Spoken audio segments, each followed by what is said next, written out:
Alrighty. Now we're live. Let's we're just gonna wait for people to start trickling in here. This is a little earlier than normal. And we got the whole power issue dilemma here in Oklahoma for a lot of people still. Wi-Fi, all that good stuff. Yeah, that's unfortunate. How is everything over there? Our Wi-Fi just came back like 2 hours ago. So it worked That's out lucky. nicely. Yeah. We've had power the whole time, but some people have been without it. It doesn't seem like, most things are starting to come back, but it's still, I don't know, it's annoying. Well, hopefully everyone's safe out there in the Oklahoma area. But we can let's go ahead and start. Big day today for Oklahoma. Some people were starting to freak the fuck out. That first F-bomb, my bad. Starting early.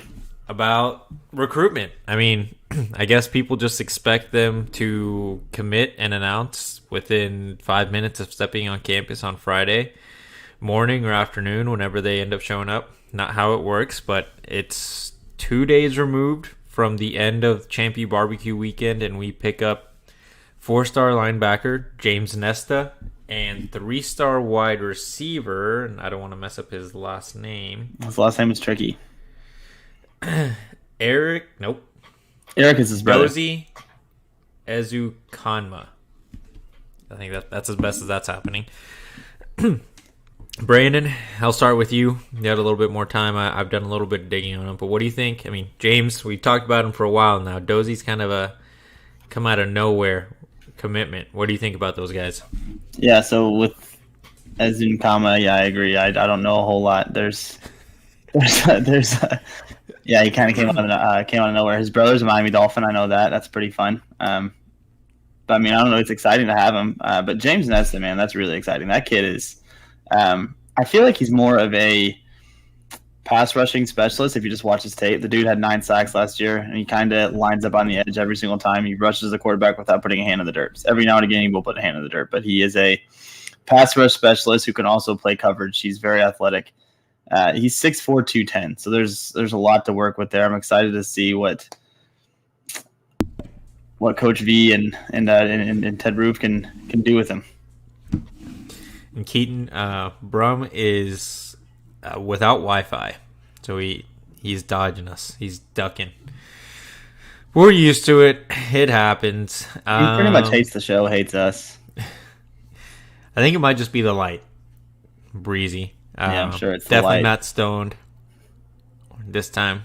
Wasn't last time, but who knows? Might happen in the future. James, yeah, it's interesting. We've talked about him before, but he is a little bit lighter, right, for a linebacker right now at the collegiate level. Doesn't mean he can't put on any weight.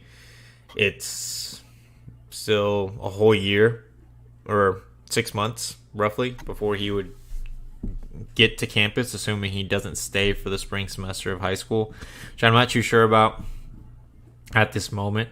If he does early enroll, then he's got the right strength and conditioning staff to try to pack on an extra 15, 20 pounds so that he is more college linebacker, looking, I guess, and has that build to him. With Dozie, 6'2" guy, if I remember correctly, back to that prototype of receiver that Levy's been recruiting over the last couple of years, and now Emmett Jones is looking for. It's gonna be interesting now how the wide receiver recruitment ends up lining up. And we have Simon Kearney, now you had KJ Daniels, now you have Dozie. Does that mean, are they going to be going after 5 wide receivers? Especially since what happened with the 23 class, you only have 1 coming in. You're going to have a couple guys either leave to the NFL or graduate. There's going to be a lot of spots opening up in the wide receiver room. Do you think it's going to be, 5 receivers? Bussy sounded like he had a pretty good visit this weekend, and he is heading to Texas this coming weekend. So it's not over by any means with that 5-star, but Oklahoma's putting themselves in a good position for more wide receivers. I think if you can land Boosie, I think you can almost call the receiver room good right there with those 4. I think Zion Kearney is going to be a very special player. KJ Daniels, I think, could be really good. Izukuma, I don't know a whole lot about him again. I need to do more research on him, but he's a fast dude who's got really good size. There's some work there, and you add Terry Bussey to that group if you land him. Those 4 receivers, I think those are enough to. I think it's enough for the 2024 class. I don't know. I'm not. I guess the wide receiver room is just not an area that I really worry about or ever really get too high or low about. Unless you land. I mean, Terry Bussey would get me really excited. I think that he's insane. When I'm with Emmett Jones, too, like, you don't really ever feel like you're out of a recruitment unless Oklahoma pulls himself out. Like, there's plenty of opportunities out there for him to get more wide receivers. And, I mean, Champion Barbecue, he put himself, again, in a good position for a 5-star that no one really thought Oklahoma had a chance in. But, I mean, he took an official visit. You at least had a small chance, and now Oklahoma is rumored to be towards the top of that list for Terry Bussey. I'm not really sure how to pronounce it. I say Bussey just because, little Bussey, but I have no idea if that's correct or not. I just think it's fun. I think Champ U overall was we're already reaping the benefits, and I want to shout out Brum. If you go back to the last live stream, he mentioned we were talking about guys that we could hit on or stuff like that right away, and Brum mentioned that James Nesta was, I think, ripe for the picking or prime for the picking or something, and then he committed 2 days after. So shout out Brum for that. He hit on that one. I think what you mentioned earlier, and what I wanted to talk about a little bit, is Taylor Tatum likely not going on his Michigan OV. Just a couple days after visiting Norman. Everything you're reading about with Taylor Tatum. Today you mentioned he did an On3 article talking about how him and DeMarco Murray text every day, and then how his dad and DeMarco Murray are dang near best friends was the quote he used, and that he wished DeMarco Murray's daughter a happy birthday on Twitter today. I think that is one to pay attention to moving forward. It's a little off topic, but the whole thing with Taylor Tatum has me excited right now. Not bad. Yeah, I agree. And it just shows, again, what you mentioned. Like, the Champy Barbecue was a success, regardless of if there was commitments, right? On Sunday. Like, we got one already. We have 2 now. I mean, I don't know if Dozy was at Champy Barbecue. I don't think he was, no. We got 1 out of the visitors in James Nesta. You could have a second in Taylor Tatum. And Caden Durham's been crystal ball, they're future casted, whatever platform you want to follow more, a lot over the last few days. Since Saturday, I believe that's really when it started, the hype for Caden Durham. And today, the Taylor Tatum stuff comes out, and you still have Xavier Robinson. Like, you're in a very good position for the running back group. It'll be interesting how that shapes up the 2025 class, but when you're looking at it in the immediate future, that running back room is going to have, in 2024, Javante Barnes, Gavin Sawchuk, Emeka, I can't remember his last name, but the tricky Washington transfer. Potentially Taylor Tatum, potentially Caden Durham, and potentially Xavier Robinson. Like, and I'm sure I'm forgetting some guys in that running back room, but just in the last 2 classes alone, you've got enough talent that if one goes down, hopefully the injuries, no one ever hopes for them, but you have to expect them to happen, especially with a position that gets hit basically as hard as possible every time they touch the ball. Like, you're in a good spot. The backup could be a starter for some other Power 5 program. Yeah. Shout out to DeMarco Murray. He's a guy we don't talk about nearly enough on this show when we talk about recruiting. We tend to hit on guys like Coach B, and rightfully so, because he's doing what he does. Coach Bates, because he's doing what he does. DeMarco Murray just kills this stuff every cycle, too, and we just don't really shout him out or talk about him enough. I'm going to be on Twitter a lot these next couple of days looking for a Yamaha, because it's going to be one of those 2, I think. I wouldn't be shocked if they're one of the. I think Caden Durham probably first, but if we see Yamaha soon, I think it's going to be Caden Durham. But I mean, like you mentioned, man, you get you already have this 1-2 punch going forward that I think is going to be really, really disgusting with Gavin Sawchuk and Javante Barnes. We saw a little bit of what they did at the Cheez-It Bowl and how they complement each other. And I think if you get Tatum and Durham, that's going to be just as good of a 1-2 if they can if we can land both. And I think, I mean, right now from everything we're seeing, it looks pretty darn good, pretty promising for Oklahoma there on both fronts. Well, now I was just looking up Durham because I couldn't remember if he had any official visits left. I don't think he does. So, like, these running back spots could be filled up in a matter of, a couple weeks, if that. And Xavier Robinson, that could happen seemingly at any moment. He had a commitment scheduled for May, but that got pushed back, and Oklahoma was seemingly the leader then. Something changed where Iowa State got a big push for him. I think Notre Dame was really pushing for him, and then now Oklahoma's in the lead again, thanks to, again, the Champy Barbecue. He was there with his friends David Stone, Michael Patterson McDonald, Caden Durham.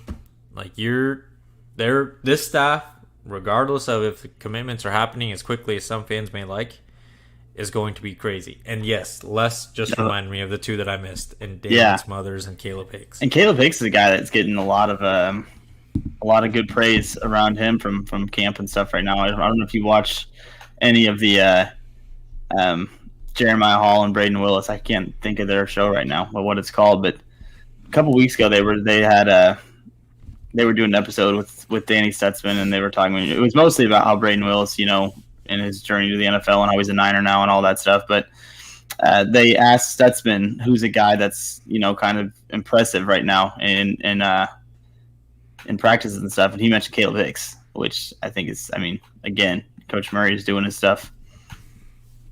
And that it very well could be the strongest room on the team. I think so. Again, you're looking at that entire room could be starters at any other Power 5 school. And, we're talking about the running backs a lot because I think that's definitely a position that's going to be filled up here pretty soon. Someone probably that, like Brum mentioned, we're going to talk about until National Signing Day, or his commitment is shut down fully. 5-star David Stone. He was there for his official visit. Just mentioned him. He was there with his friends. Michael Patterson McDonald, Caden Durham, Xavier, and friends with Nigel Smith. They've been on multiple visits to Oklahoma together. It seems like I don't think he's committing. Like, he's definitely taking that Michigan State visit.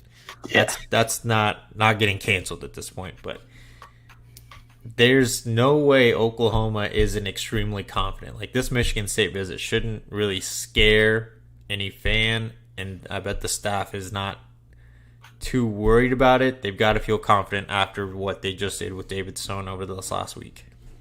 You have to feel confident. The pictures look good. It's cool to see him hanging out with Coach Stoops and stuff like that. Also, shout out Coach Stoops. What he does for this program, even while being a head coach of a championship-winning XFL team, to still come back and still be a part of these events and still be this invested into Oklahoma. Just that guy's the GOAT.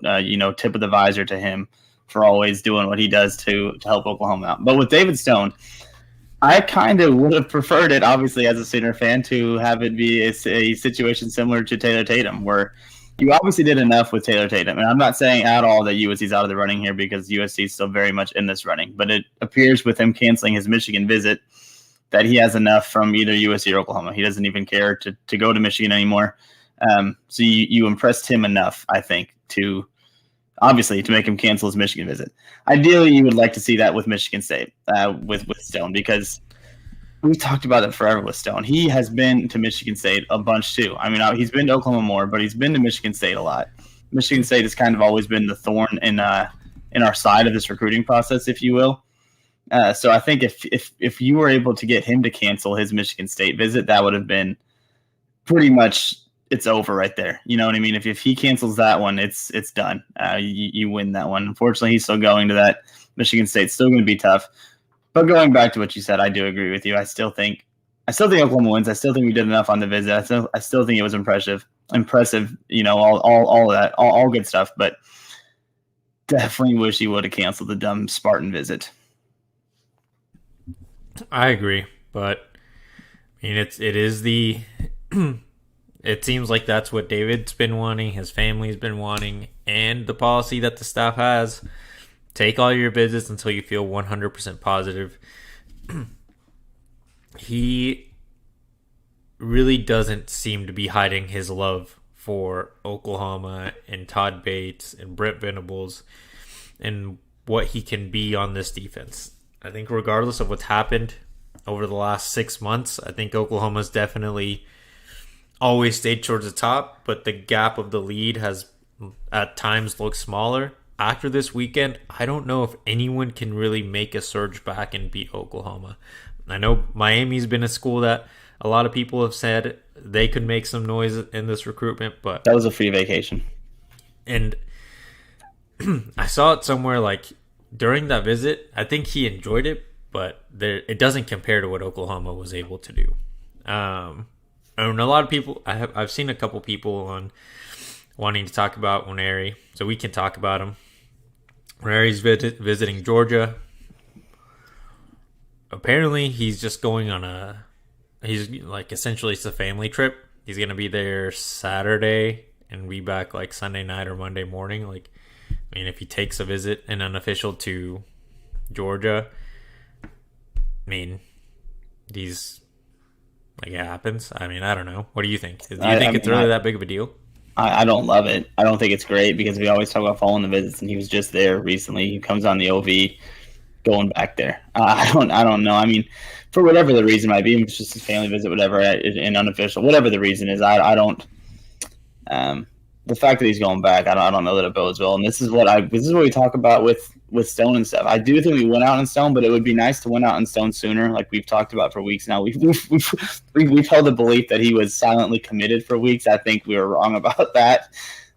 Just the fact that he's still taking his LV to Michigan State right now. I don't think Stone is silently committed as we thought. But I mean, I think the longer Stone holds out, these guys are going to keep going on visits and stuff. I would have liked for Stone to have committed sooner, like we predicted, and then he would have helped us land these guys. But I'm almost unfortunately starting to lean with Brody here, and thinking that Nwaneri is a Bulldog. He's going back so soon.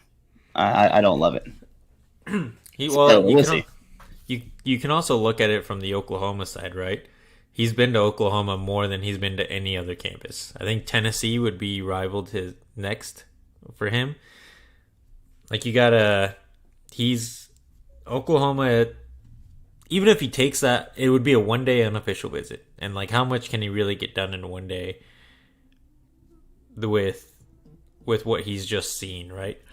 at Oklahoma and the week before, and it didn't sound like the Tennessee visit moved the needle very much. So Oklahoma is still seemingly the firm leader. Can Georgia make a push? Sure, but like if we're about to get into the SEC, you're going to have to beat out Georgia regularly on and off the field when it comes to these really good defensive players.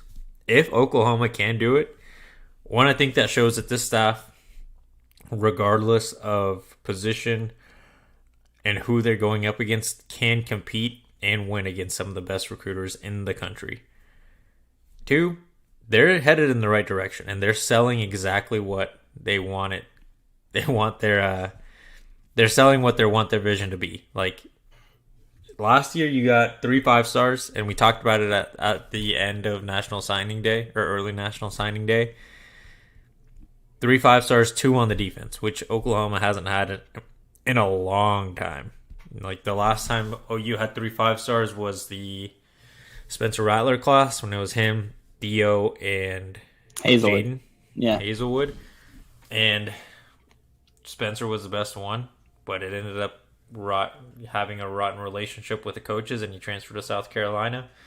Theo had some injury problems, and it didn't pan out for Hazelwood at Oklahoma.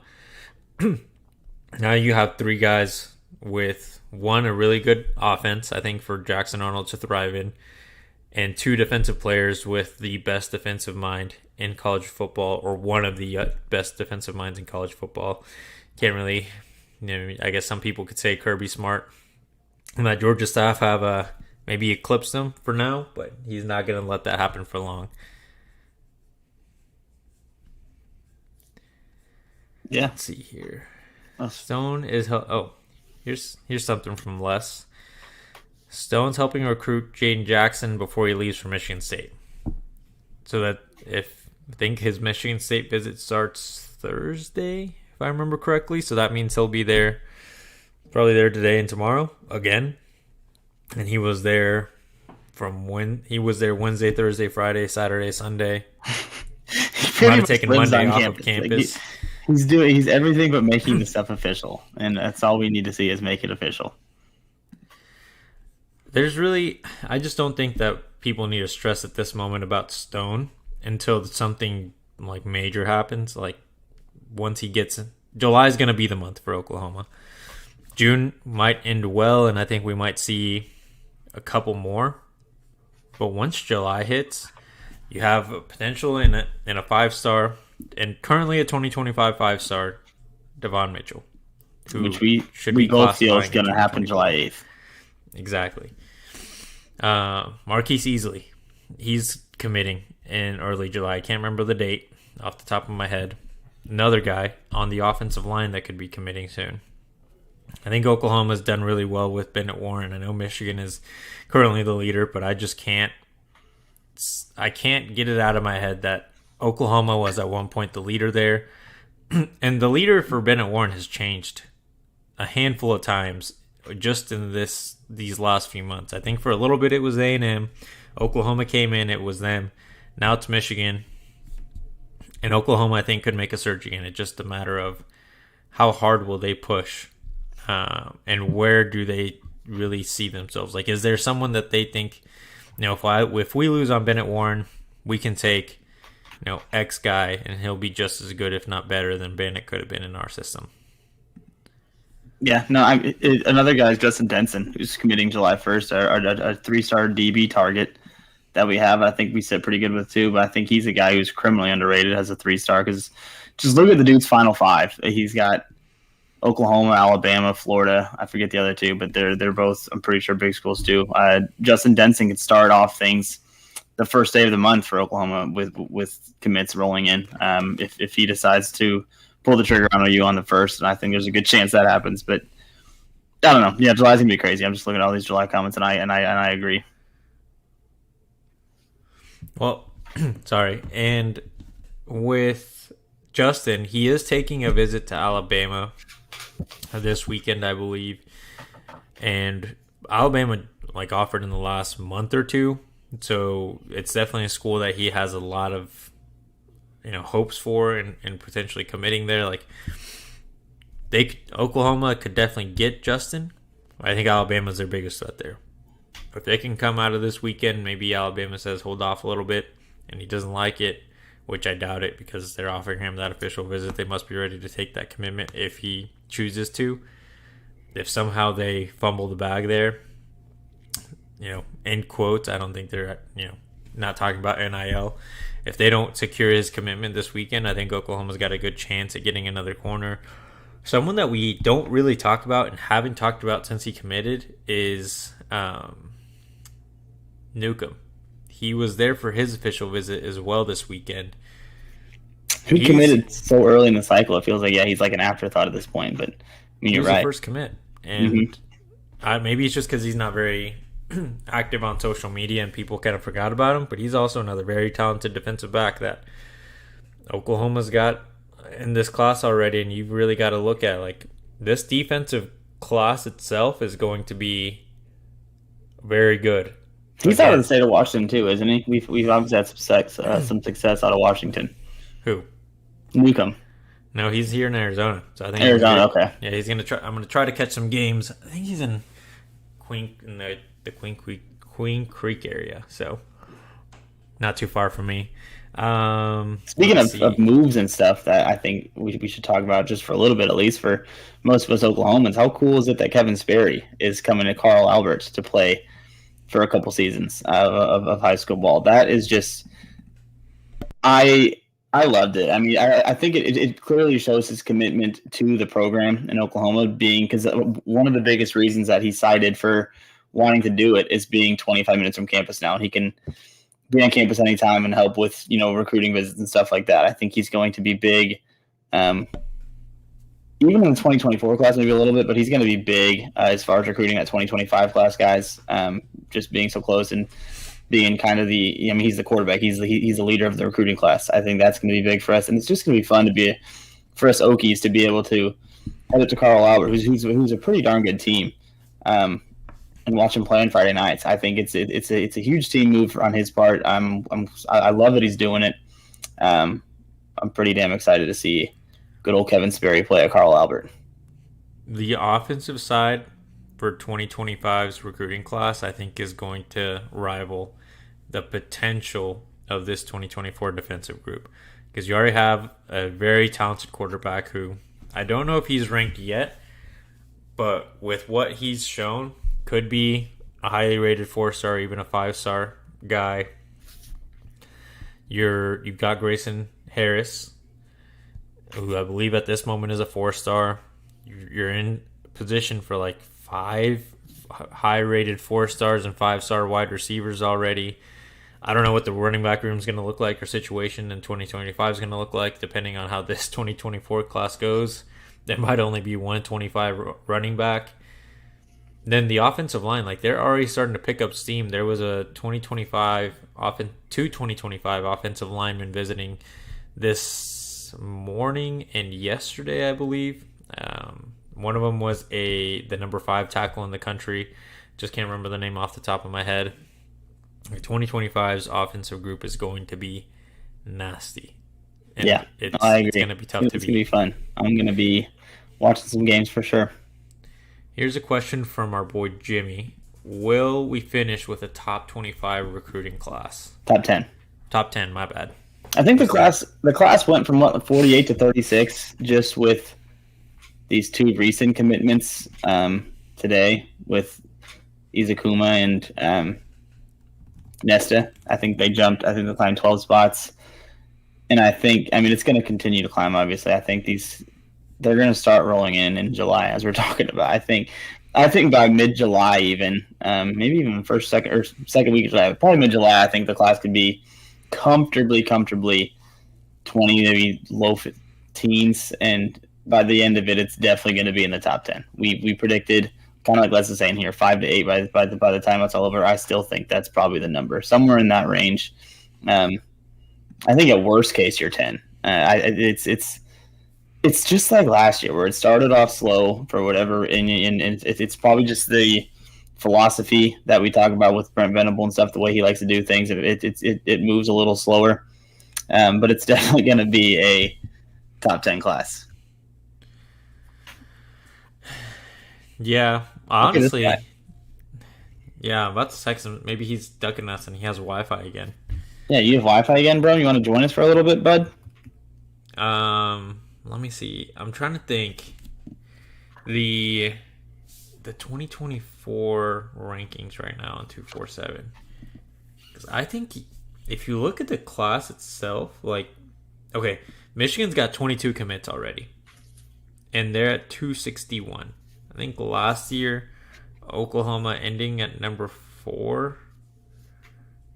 The composite overall rating was 289. 261 wasn't even top 15. For Michigan last year? Is that what you're saying? Sorry, I'm looking at so the comments more than listening to you. Class so far this year has 22 guys. And their composite score for all 22 guys is 261. If you compare that to last year, that would put them at 16th overall. Oklahoma still has a chance to be in the top 5. They just have to secure those big defensive linemen. Can they get David Stone, which seems like Oklahoma's still in a decent spot in? Nigel Smith, if they secure him, that helps them that much more. The guy we haven't talked about yet today, Dominic McKinley, coming out of the Champion Barbecue weekend, a lot of good stuff, kind of like we talked about last week. Yes, LSU might be the major player there because he is from the state of Louisiana, that Todd Bates relationship could pay out big time for Oklahoma. I think his family was there with him, which, this staff is all about relationships and recruiting based on relationships. They could do it. They could end up securing a second 5-star there, or potentially a third 5-star on the defensive line if they can, survive, I guess, this potential roadblock with Georgia and Nwaneri if he does end up going on an unofficial this weekend. How about Danny Coy? Heard anything about his Texas visit? He was at Texas last weekend. He was at Texas? He was at Texas. Yeah, I saw that Texas made really good impressions on him. Okoye, that's going to be someone we're going to have to follow all season. Not Peyton Bowen-like, because Peyton was kind of he should have been sooner, like 3 months ago, every single time we talked about him. But Okoye, even when we talked to him, right, he said he was going to be recruited until basically National Signing Day, even if he felt comfortable somewhere. So I think Oklahoma's just going to do a lot of work. Oh, he's more like Tassili Akana, if you're going to compare recruitment to last year. Don't compare him to that. We lost Tassili Akana. But similar, right? I mean, no family connections, which I think at the end of the day kind of killed Oklahoma. Well, they may have stopped talking to him a little bit, and that family connection ended up working in Texas's favor. Okoye, going to be a similar type of recruitment where this is going to go all the way until National Signing Day, more than likely in Oklahoma. At that point, we'll know better where the defensive line group stands. Because if you have Dominic McKinley, let's just pretend best case scenario for everyone. You have Dominic McKinley, David Stone, Nigel Smith, Williams Nwaneri. Who else has been visited? Wyatt Gilmore. Like, that's 5 guys, 3 5-stars, 2 really high rated 4-stars. Do they have room for an Okoye? And you just brought in Nesta, who is like there's room for an Okoye. I think there's always room for an Okoye. I guess we'll have to find out, especially if it's going to last all the way until the end of the signing period. Well, we're about to bring on our friend, whose name also starts with a B, but it's not Brumbaugh. It's Brody. Welcome back, Brody. What's up, bro? No problem. Thanks for having me. Brum is ducking us. We'll see. Maybe he comes on today. Maybe he doesn't. Did you text him? Not yet. I thought you texted him, honestly. I thought you were texting him. I'll text him. I would text him, but I don't have his phone number. All right, so I guess Brody, while we figure out Brum's Wi-Fi status, what do you think of what's gone the aftermath of Champion Barbecue? I like the outcome of. You have a troll again in the chat, boys. Sorry. No, you're good. I like the way tonight happened with picking up that commitment. I think that just gets the ball rolling. I know a lot of OU fans out there have been wondering, is there ever going to be that next commitment? We finally got one tonight, and I think that just kind of gets us going. I was talking in the chat with a few of them, but, man, Stone scares me. I don't know. I like that he continues to come and recruit for OU, but it's like, when do you stop? When do you stop taking those official visits to Michigan State and stop flirting with them and just go ahead and lock it down? I mean, you're Oklahoma boy. Yeah, but it's just Michigan State. I think 4 months ago, a Michigan State official visit would have been intimidating. At this moment in time, with all their coaching changes, I don't think it is as potentially harmful for Oklahoma as it could have been at one point. I agree. I think we talk about this. I mean, he's been there 200,006 times. Like, yeah, he's going on some other dates and stuff like that, but he keeps coming back home. He's not married yet. He's eventually going to get married. He's just he's playing the field a little bit. He's having some fun. I'm sure he has a blast at all of these visits. I'm sure Michigan State, at this point, he knows all the spots to go to in East Lansing. He's probably got his Maybe he has some Tinder friends in East Lansing that he likes to go back and frequent with, or things like that. But yeah, he's playing the game until he's married, and I think eventually he's going to marry Oklahoma. It's just a matter of time. I know recently he was on a different podcast saying that he knows everyone up there, Michigan State. He knows all the players, and I'm like, how do you not know everyone at OU? How do you not know everyone in Norman? You've been in Norman how many times? And it's just like, I think you're trying to say you know everyone at Michigan State just to keep things stirred up, because he knows everyone in Norman. You know everybody in the University of Oklahoma. He knows them all. He's been there so many times. He's doing a great job of picking up NIL money and making everyone know who he is. I really don't think he has any problem with having schools pay him money if that is really the case, and trying to leverage NIL. He's one of the best defensive linemen in the country. He's probably going to get whatever bag the school believes or the collective believes he deserves, which, whatever opinion you have of NIL, cool, but they're going to get paid, and it really, as long as Oklahoma's price tag is semi close to the highest, they'll be fine, which Oklahoma has not been scared of playing the NIL game. They did it last year for Peyton. They were in the game for Hicks. People are just going to look at Stone and be like, oh, we're going to lose on him like we did Hicks. Like, calm your ass for a little bit. It's right down the road from A&M. It's a different process there altogether, I think. Yeah, and this time it's more so like, it seems like people close to Stone are telling him to just take his time.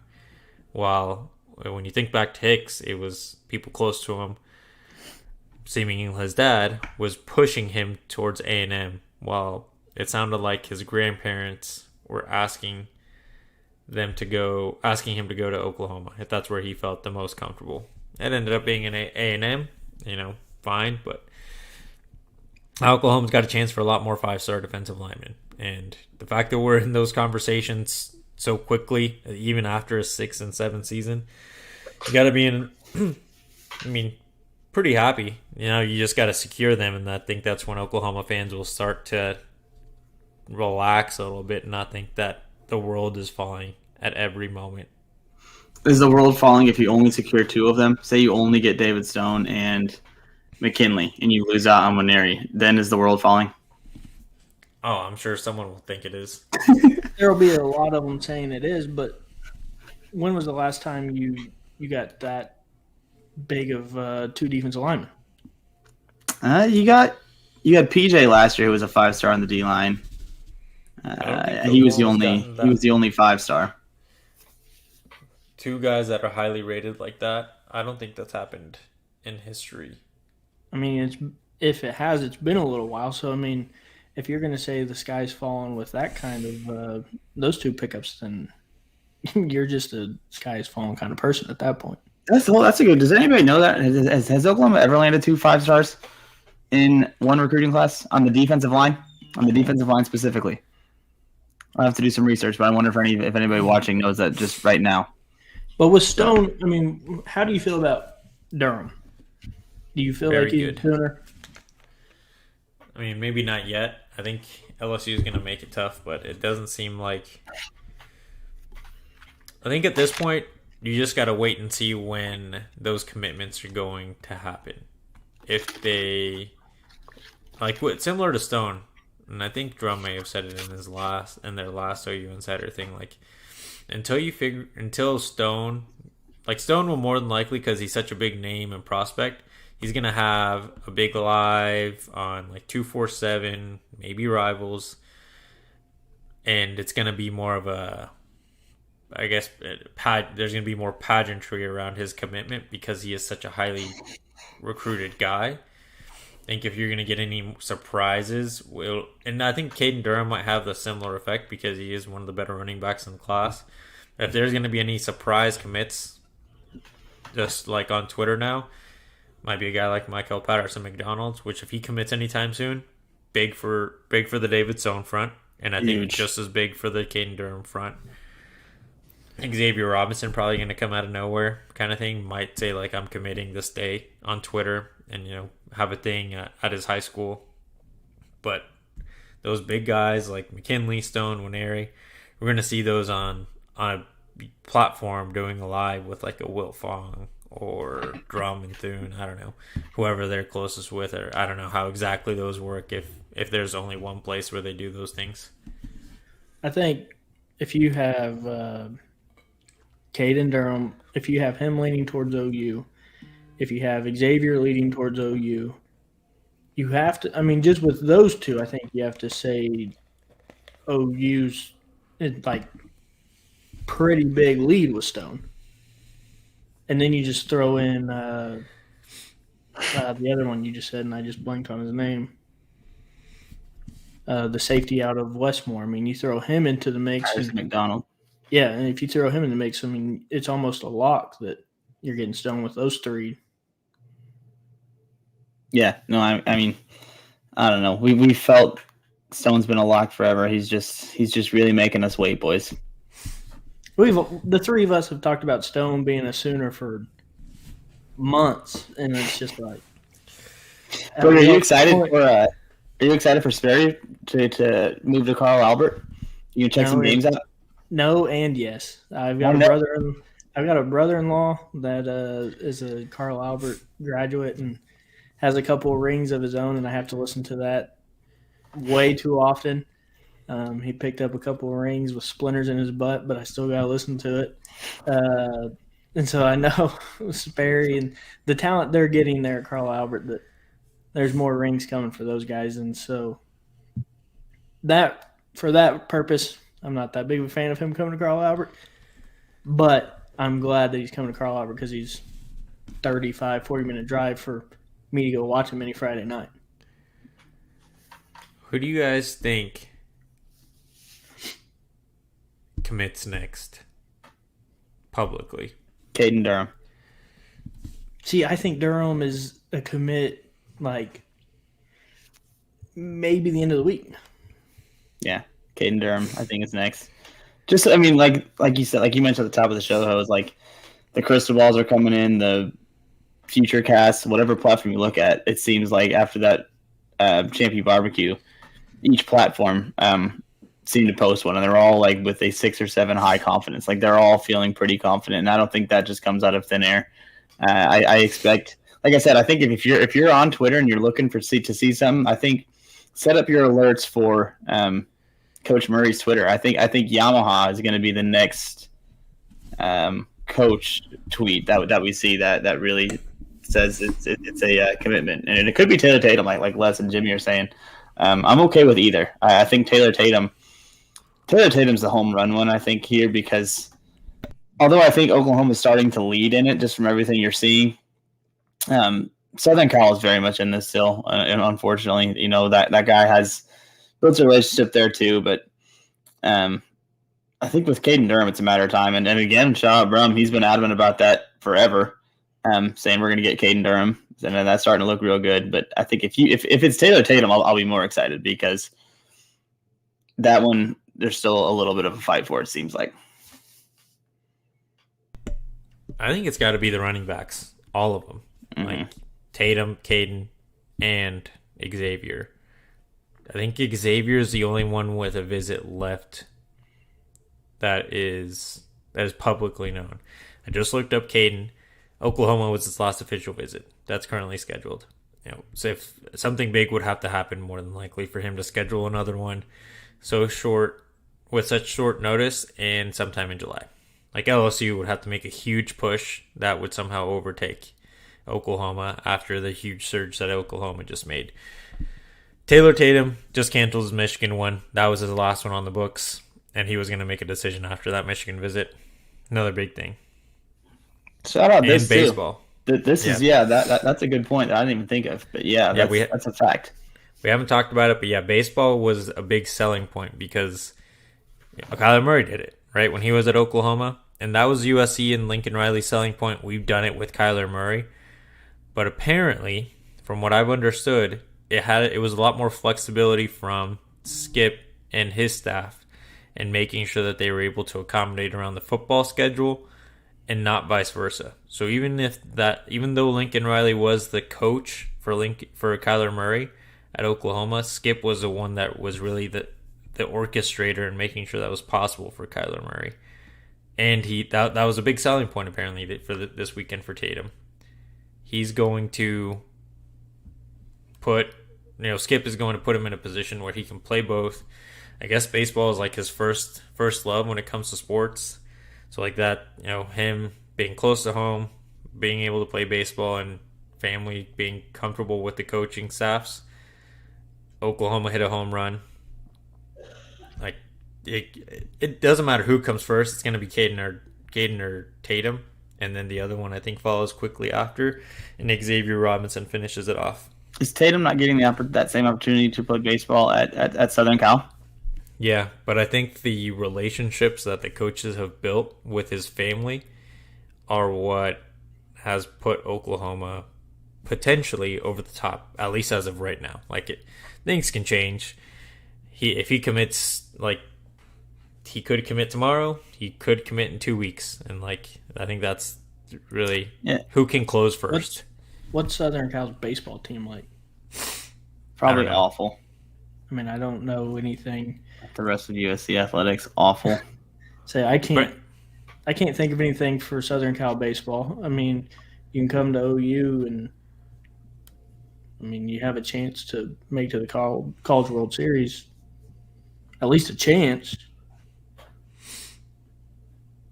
Well, I think then you even not knowing anything about USC's baseball team, Hoodie SEC Allen baseball is way better.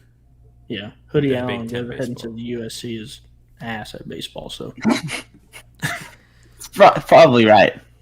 Now, so if we land Tatum, here's a question for you guys: if we land Tatum and Durham, that's going to be a very fun 1-2 punch going forward. Assuming, I think Javonte Barnes is comfortable. We're all comfortable saying he's going to be a guy who gets a lot of touches this year at the running back position. Caleb Hick's a guy I kind of forgot about because I mentioned it's going to be a Gavin Sawchuk, Javonte Barnes 1-2 punch this season. I don't know if Hicks can steal some of those touches, but is Tatum and Durham, do they have the potential to be the best 1-2 punch that we've seen at OU since guys like Samaje and Mixon? I think that Barnes, Sawchuk, and Tatum, Durham, assuming they commit to Oklahoma, both those duos have the makeup of a P. Ryan and Mixon. I guess Caden Durham is a little different than P. Ryan because he's not as bulky, but it's not like he's afraid to make contact. He's going to put his head down and run someone over if he absolutely has to. First off, Sea Breezy, I don't think Brum wants that. Damn. Second off, I know I've told you guys off podcast.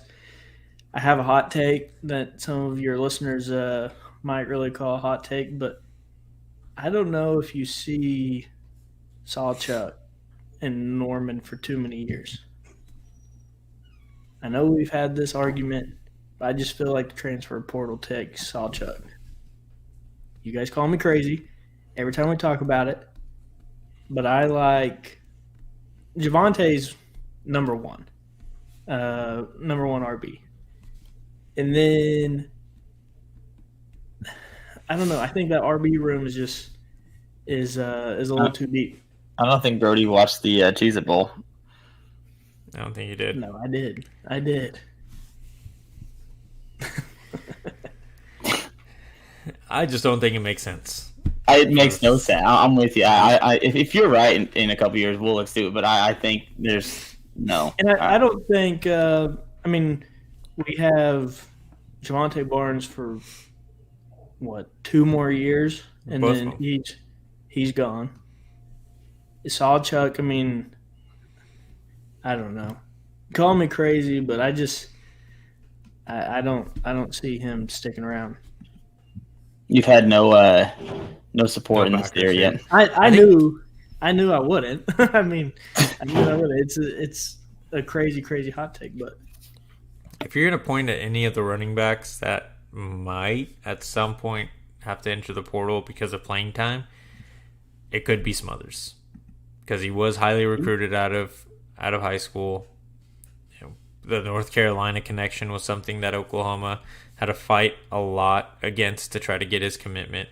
And I don't think it happens anytime soon, but let's just say year 2 for Smothers. Like, if it doesn't go as he expects it, maybe get a little bit more time on the field. Probably not starting, because at that point you still have Barnes and Sawchuk. But if you start hearing Taylor, assuming Caden, Tatum, and Xavier Robinson do commit, if you start seeing Taylor Tatum maybe getting more touches with first and second team, and Smothers not getting those reps, it could be a guy that might start getting lost in the mix. It might be the hardest room on the team to find playing time on. To find the hardest position on the team to find playing time. I see Smothers touching call me crazy in the chat. I've told you for months now that I see Smothers taking touches away from Sawchuk before the end of the year. I do. Watching Smothers tape, I mean, dude is lights out. And I think as a true freshman, he can do big things in this offense. And I think it's out of the backfield. I think you can throw him out into line him up as a wide receiver, as a slot receiver. I mean, I think Levy finds a way to get the ball in his hands. We'll see. I think Caleb Hicks is probably the highest ranked freshman on the team as far as running backs go. At this moment. Yeah. When did Dalen come in as an early enrollee? I can't remember. I can't remember either. I'm sure someone in the chat would know off the top of their head. If Smothers didn't come in until recently, more than likely not playing as a freshman. No, I still think Jaquez Petaway has the best chance to play as a freshman, and he's even as a late addition, not early enrollee guy. I think Jaquez Petaway is going to be the guy that we see a little bit in that receiver room this year. Do we see any slants this year? Yeah, probably at least one. I would venture to say one, a minimum of one slant. At least. We saw Stoops run a couple slants, did we not? How many sluggos are we going to see? Well, you got to run a slant before you can run one of those. It's true. Yeah, I mean, I think the recruiting talk, Oklahoma's in a great spot. Not really the running backs. I think we all agree at least one running back's probably going to be with the guy that commits next. Let's see, any other topics that we haven't covered, or any questions that we didn't answer? Let's do a little Q&A, and then let's hop off for dinner. My fat ass has got to graze. 4 verts every play. I agree. Take some chances. That's a great play on NCAA. Yeah, you have to tight end across the middle. Almost open every time. You know. All right, well, I think it's a good time to call it. Where's Brum? I'll ask a question. Where's Brum? I don't know, probably ducking. Yeah, Brum just doesn't like to play with us anymore. He was on the chat. He was in the chat for 1 second, then we called him out. Doesn't even text us back. Kind of got roasted in the chat too for a second. It was kind of funny. Did he? I wasn't reading it the entire time. I was locked in on the chat. Hey, I got a question off of what Sooner from SoCal says. The NIL has to get better. How do we Does know? that mean? How do we know it's not good? I don't know. I think people just assume because we're not getting the biggest names. At the end of the day, like, NIL plays a piece in recruiting, but you got to remember, like, these are 17 and 18-year-old kids. Very few of them do anything without, like, approval from someone they really love, either if it's their mom, their dad, uncle, grandma, grandpa, aunt, a head coach. Like, they're going to trust someone that's going to point them potentially in a direction. And I think that's where Coach Wells, again, comes into play. Like, as Oklahoma's getting these better relationships with high schools, which it seems like they are, they'll start landing more guys, and NIL won't be a big play. Did you guys see anything about Eli Bowen's Texas visit? I haven't heard anything about it. But that's another one I feel like David Stone, especially with Peyton being on the team. I'm sure he's pretty close with Jackson as well, just with Jackson and Peyton's relationship being so close and him being just a year under them. I think with Jackson Peyton being on the team, it's a matter of time on Eli Bowen committing to Oklahoma. You're gonna have to do something, I think, really, really, really special if you're another school to get him to not commit to OU, because I think it might be the recruiting job of the century if you can get Eli Bowen to not go to OU. I feel almost that comfortable with him committing to Oklahoma. Oh, here's one that we didn't talk about. Zion Raggins, I saw, did end up taking his visit to Georgia. I think that is his last one planned. I haven't really seen anything about him potentially going, or any like huge hype after that Georgia visit. So I think Oklahoma's still in a good spot there. I think at this point it's a matter of time. Like, can he? Like, how long will he need to make it that decision? Did you hear what Brum just texted in the group chat, host? I would say no news is good news, Breezy.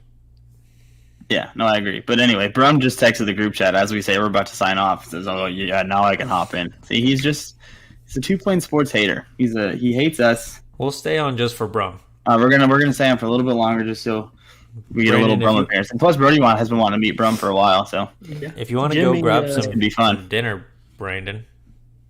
Jimmy, I think we've talked. I know the three of us have talked about it on the live before. We see at least 3 O linemen. That is what I remember us talking about, right? We take 3 O linemen in this class at least. Probably whole unit. I think they target another 5. I mean, I could see 5 easily, but Keaton is going to get this chat going so hard right now. No, I agree. I think it's at least 5. I think that's a target number because, I mean, potentially maybe a Bennett Warren. You just had Casey Poe. We already have Isaiah Autry. Caden Massey still in there. Grant Bree. Who's the kid who is not from the States? His name is escaping me. He's the one that I like the most. He played. He just recently moved to the States, like a couple years ago. He plays in Florida. Oh, he already committed, bud. You're way behind the game. I'm way behind them, damn it. Huh? Zandamela or some shit like that. Yeah, he's a Trojan as of like earlier this morning. Wait, he went where? He went to he's committed to USC. He committed to USC. He was the worst one of all the prospects that we were looking at anyway.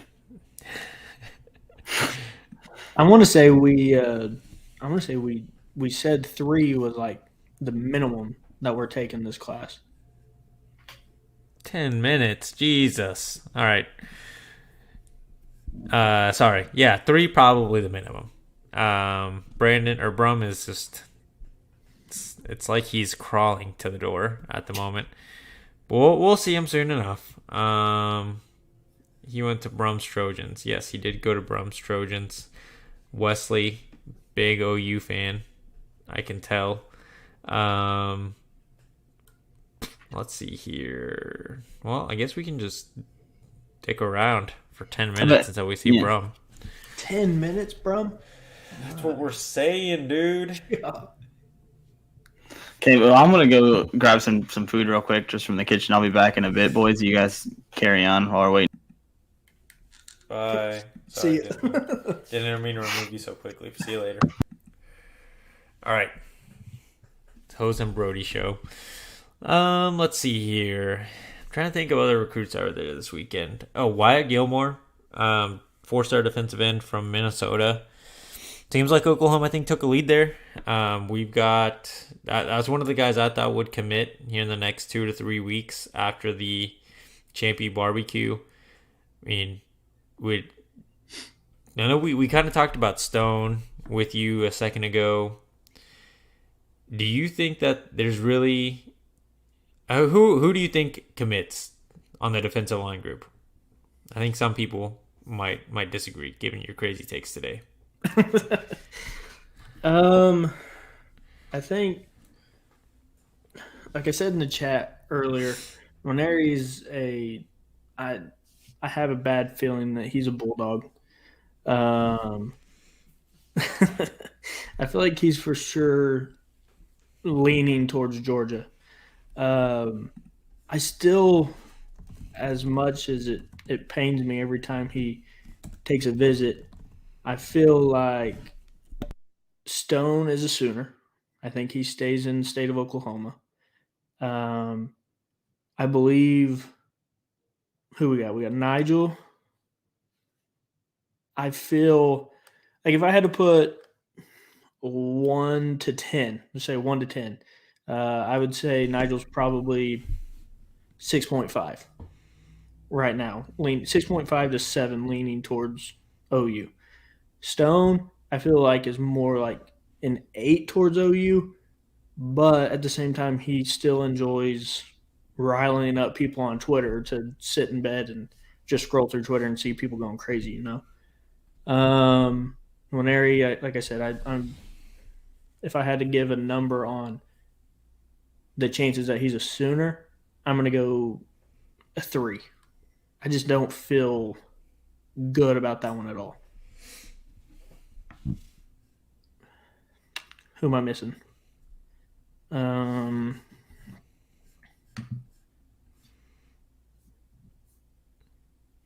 Let's see. Dominic McKinley.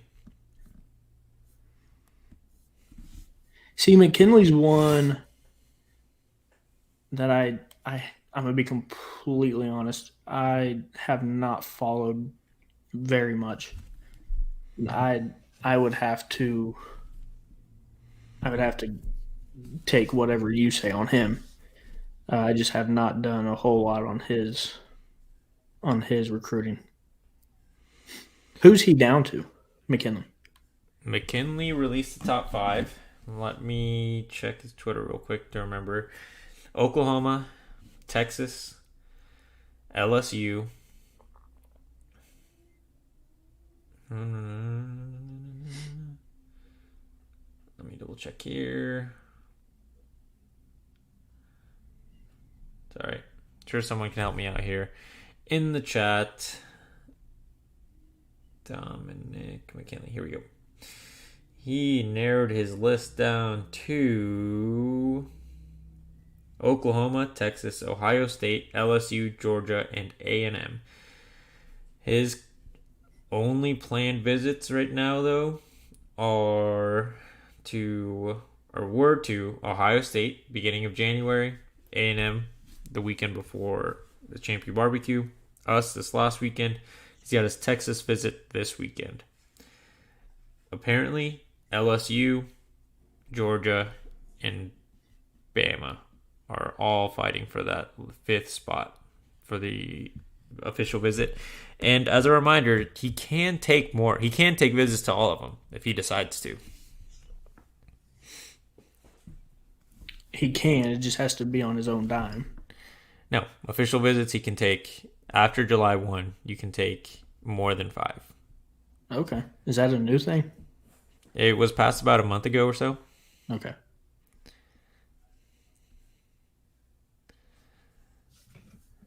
Here we go. Why do you feel like that towards Williams? It doesn't make sense. I don't know. I mean, everything you hear about him, everything I've read about him, everything I've seen, some national guys talking about, I feel like they all lean towards Georgia.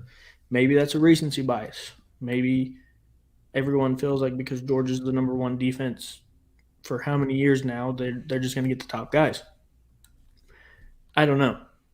I just feel like he's being talked about to Georgia now more than he has in the last couple months. Like that talk to him to Georgia has ramped up. Are you sure you're talking about Williams and not Joseph Jonah Ajone?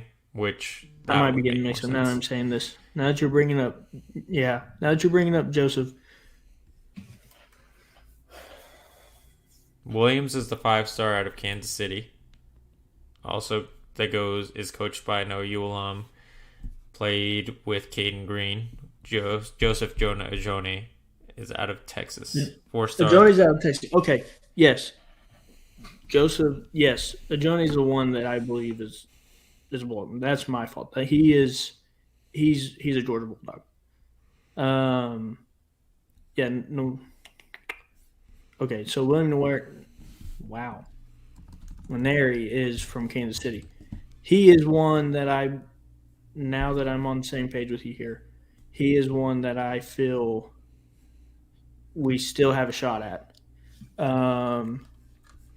Do you feel like we lead on him? Yeah, so with Williams, again, now that we're on the same page, I think Oklahoma is still the leader. Can Georgia come in and make some interruptions there? Sure. I'm trying to remember Williams' official visit schedule because I do think he has one set up for Oregon at the beginning of the football season. Which, again, if that's one that Oklahoma... Yeah, so Williams does have an official visit currently scheduled for the Ducks, September 23rd. So early in the football season, can Oklahoma or Missouri, because he is taking an official visit to Missouri, or Tennessee, if Tennessee somehow makes a surge in this recruitment again, stop that from happening? At this point, I think if anyone's going to be a big threat to Oklahoma, it seems like it could be Oregon if he takes that visit. So I also think Missouri is a dark horse there, just because of the hometown thing, them being closer to home. I don't know. I feel like that might matter in this one for some reason, and that's just a guess. But I think Mizzou. I don't think they're leader. I don't think he's even going to end up there. But I think Mizzou is a definite, legitimate dark horse here. You do feel like they're dark? You just confused me. I do. I do.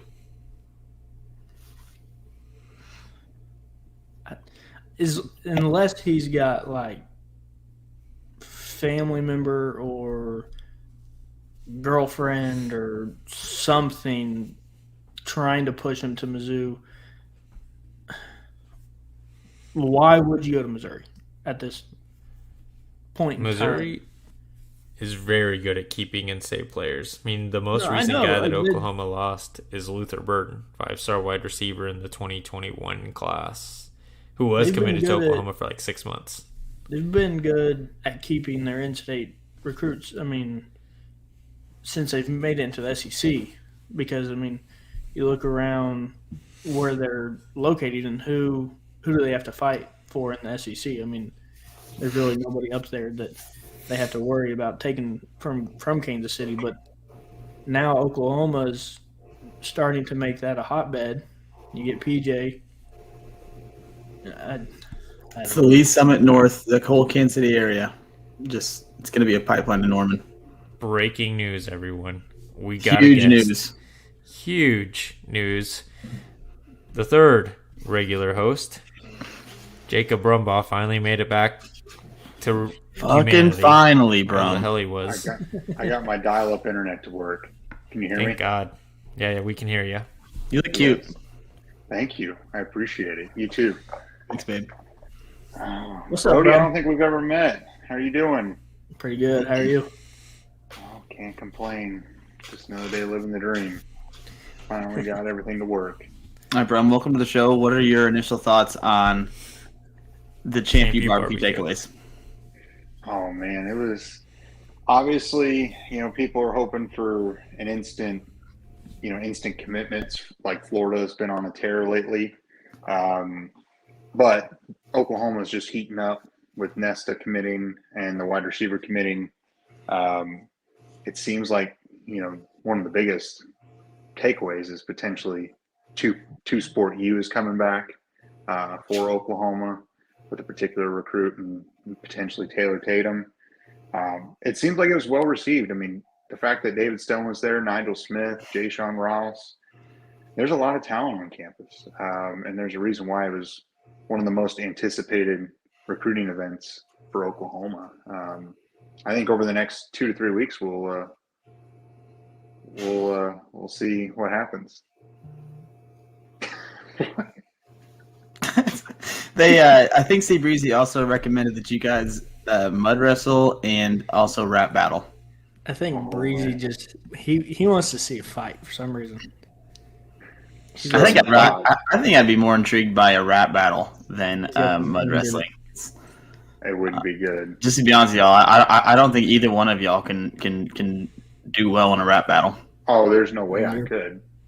You're probably right. All right, Brum, who's the next commitment? We predicted running back. Next commitment. Oh, I mean, yeah, you would think that Tatum, he seems to be on a relatively quick timeline potentially to announce his commitment.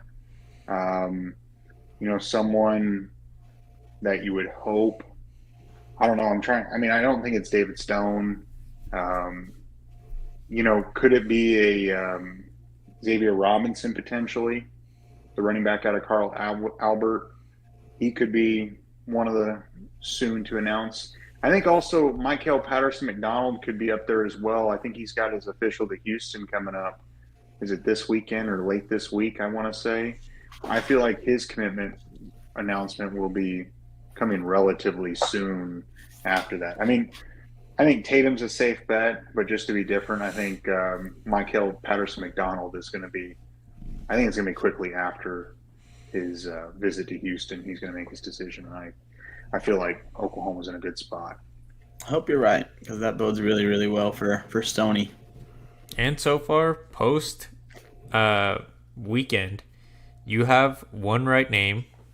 At this moment in time, I have the correct amount.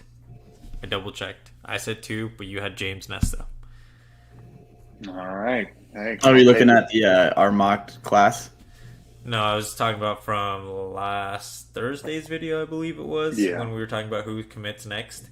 No, that's I said at the top of the show. I said shout out Brum. That's what I'm saying. He's got one guy right, and I've got the correct number so far. Because I guess there could be more in the next few days. That screws me over. Really, talking about another big takeaway is the fact is the running back room, but also talking about Caden Durham.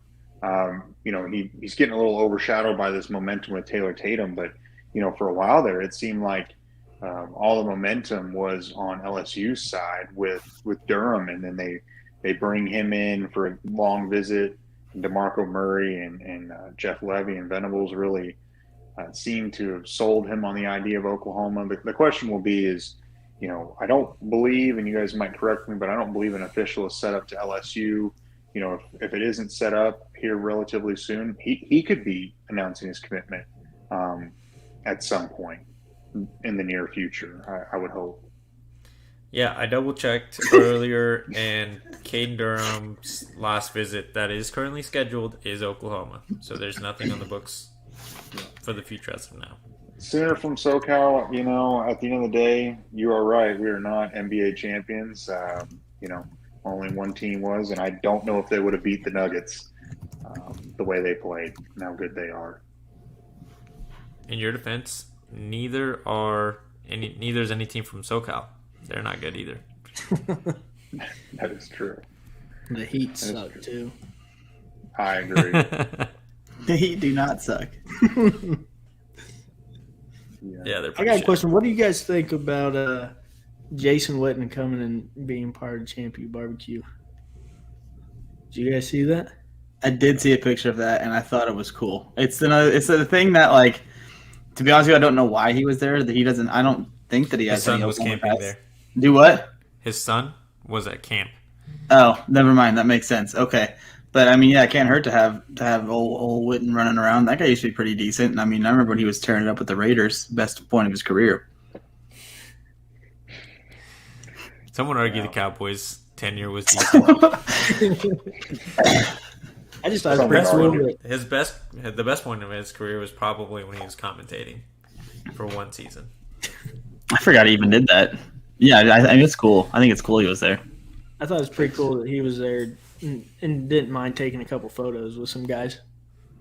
I mean, he could have been a big-time jerk and said, forget you guys, I'm just here to watch my kid. But he still took some photos with some of the recruits. He did play with DeMarco, yeah. That is a good blast from the past during that small time that he had at in Dallas. Brandon, it's probably good that you didn't remember him commentating. There's a reason why there's only one season. He's a great player. It's just the commentating, just like Drew Brees, was a little rough. Yeah, but you also like Chris Collinsworth, who's the worst guy in all of sports. Now here's a guy. And But you remember that. Some loves it. I think Chris Collinsworth is pretty darn good. I like him. I agree. I like Al Michaels. I like the pairing of Al Michaels and Chris Collinsworth. I wish it was Al Michaels wasn't stuck on Thursday Night Football now. Here's a question: is tight end going to reclassify? That's the expectation. I'm not really sure what's holding it up. I don't even know how you reclassify. Didn't know that was a thing in high school until like the last couple years.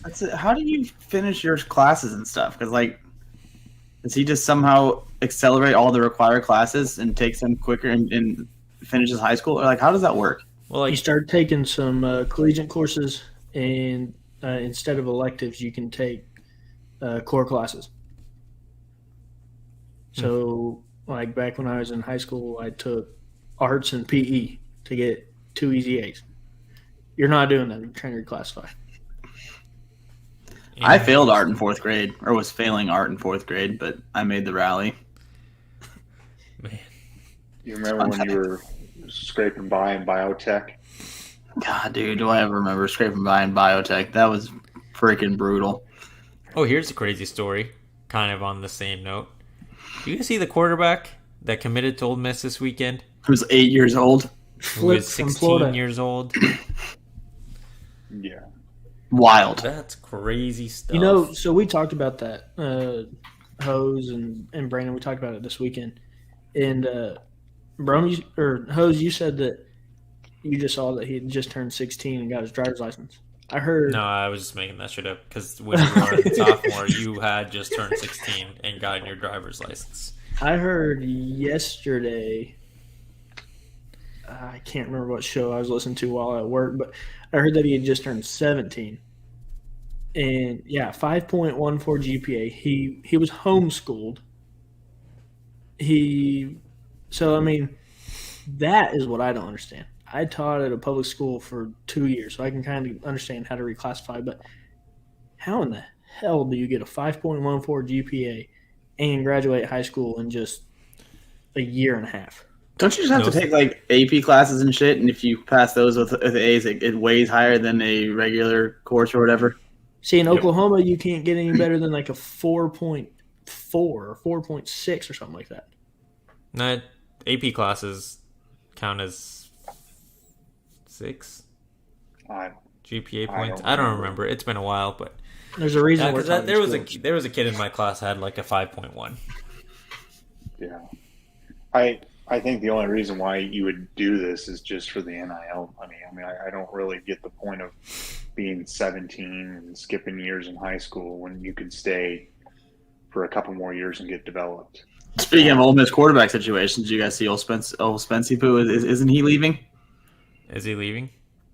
We have an OSU buddy who Brum and I do that text us a lot, and I didn't fact check this or anything, but he texted me that he was leaving, and that's usually a pretty credible source because Brum and Hose, you guys know what I'm talking about here with this guy. He's a big time idiot, but he knows Oklahoma State football. I know he was sitting in the number 2 seat. So if you only got 1 year and you're looking like you're going to be a backup, you might as well jump in the portal and leave and try and find somewhere else. Maybe he ends up at Tulsa. Quick shout out to Trap House. Yeah, shout out Trap House. He's an original bud. Yeah, I don't know. Spencer Sanders sucks. Who cares? Maybe the Sooners see him on September 16th on when they travel up to Tulsa. Or he'll just go to UCO. It's about the only place he can play. Basically, unless the Cowboys take him back, which they're not doing that. Is he even an upgrade over Alan Bowman? I don't know. But at the end of the day, the Ole Miss thing is crazy. Because what else I was thinking? He is 17, right? Like, he's going to be significantly smaller than all of those kids on the football field. Most of them. Probably 99.99% of them. There might be that one guy he's a little bigger than. And just talking about just normal college stuff, be real weird if he starts hitting on kids in high school or girls in high school for the girl.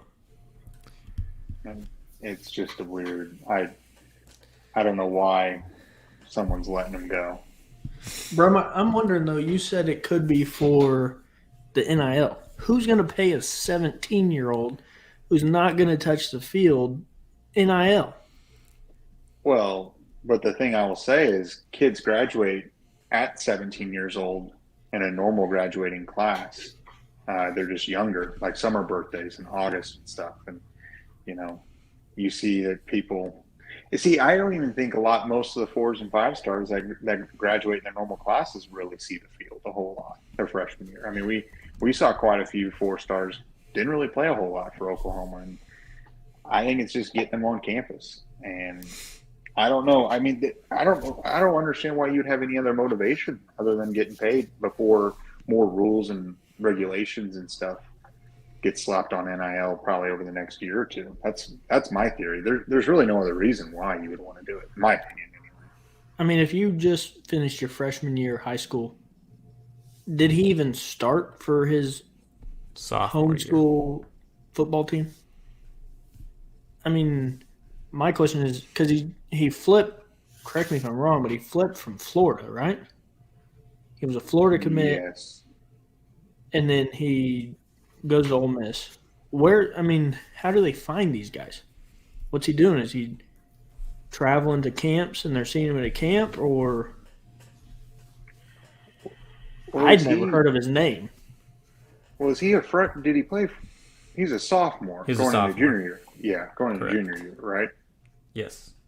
I thought he was a freshman going into a sophomore year. No, 2025 kids are sophomores that will go into their junior year of college. High school. Okay.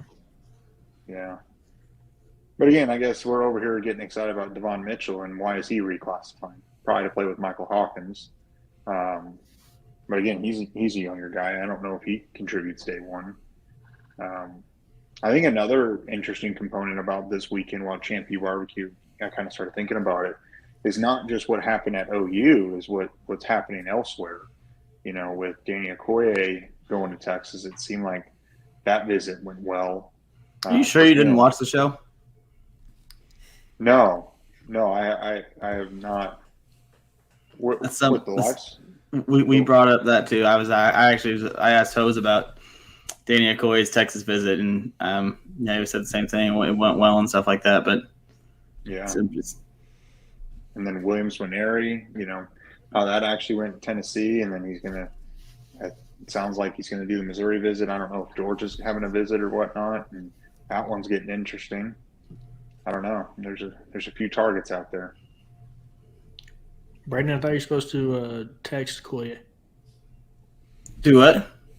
Weren't you supposed to text Koye before you went to Austin? I'll still text him. I thought you were supposed to text him before you went. If it starts getting hot with Texas, I'll make sure it gets cooler. I'll do my best. Something that happened that we haven't brought up. I brought up his name a couple of times. 2 Futurecasts were put in for Wyatt Gilmore to Oklahoma. More defensive line talent. That's another guy that we talked about last week. That Brum was the first one to hit it. He said James was right there for the taking. Nesta, and then obviously that worked out. And but Wyatt Gilmore was another guy that we were like that could be done within a week. And I think anytime the future cast, the rival cast, whatever the hell, crystal balls, whatever, whatever, when they start flying out like that after a OV like that, I think it's likely. I think it could be done by the end of the week or this week sometime with all these guys that we're seeing these high crystal balls or future cast for. And, I feel like Wyatt Gilmore is also a guy, because he's out of the state of Minnesota, right? Yep. He's coming from a state that historically doesn't produce a ton of D1 talent, and he probably doesn't get a ton of looks. And, I'm not just saying that because it's, he could potentially be a part of this class, but he could be a guy that you could see become a 4-star later this season after he, puts a senior year of tape out there. He could be someone that has kind of that higher ceiling than what maybe people have scouted him at, just because he's in Minnesota and it's not a hotbed for high school football. He's a 4-star in 24/7, but yeah, he's 3-star composite. You're muted. Oh, there we go. Last thing OU has to survive on that front is the Oregon visit for Gilmore that is coming up this weekend. And as we've learned from experience, Oregon will make it hard for any recruitment. What experience are you talking about? Payne Bowen almost took him away. Xavier Sims did take him around, bud. Who else, man? Who else? chill out. We don't need to bring up open. Don't pour salt in open wounds. I'm sure I can think of a couple more. Just give me a second. Working on it. So coming out of Minnesota, he has to be a wrestler too, right? Actually, he might be. He's got to be. Yeah.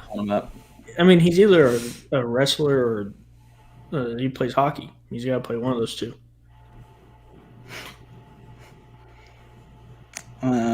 I don't see anything about him being a dual sport athlete on 24/7. Oh, he spent some time on the basketball court. Ooh, He's a baller. Oregon will make it hard to see Breezy every single time. How do you feel about your Trojans getting a commit today, Brum? Keen's been asking about that. Has he? Oh man. That'll be the last question before we wrap it up.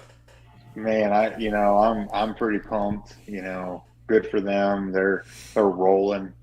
But at the end of the day, they're going to lose the number one running back, and that'll be great. So, best of luck to my Trojans, but I like the Sooners just a bit more. Seems stoked. Yes, he does. He seems absolutely amped about the possibility of his Trojans getting the number one running back in the country. Yeah. All right. Well, that was a good show. A lot longer than I thought we were going to go. Yeah, a lot longer. Do you wanna do an end of stream challenge? Do an end of live challenge, dude. I'm deferring to Brum since he joined us late. I don't have anything ready. Brum, you're on the spot, you had a whole hour to think about it. I'm on the spot. So the end of stream challenge is, who is the next commit for Oklahoma? Let us know who you think. It is what it is. I'm curious what people have to say. Low-hanging fruit. Low-hanging fruit. Too easy. All right. Let us know in the comment section. Appreciate you guys watching. I think we did make it to 150 for like a split second there. For a little We're bit gonna of make time it there. to 200 next time. Let's keep that in mind. Next Tuesday, 200. Hopefully, we'll have more commits to talk about next Tuesday too. That'll be tight. And for the next videos, potentially, we will be releasing a video on Thursday, potentially one on Friday. Who knows? Maybe one on Saturday. Probably not. But we'll see. Definitely see you next Tuesday, though. Recording every day now. Every day. Get your schedule opened up. All right. See you. All right. See you guys.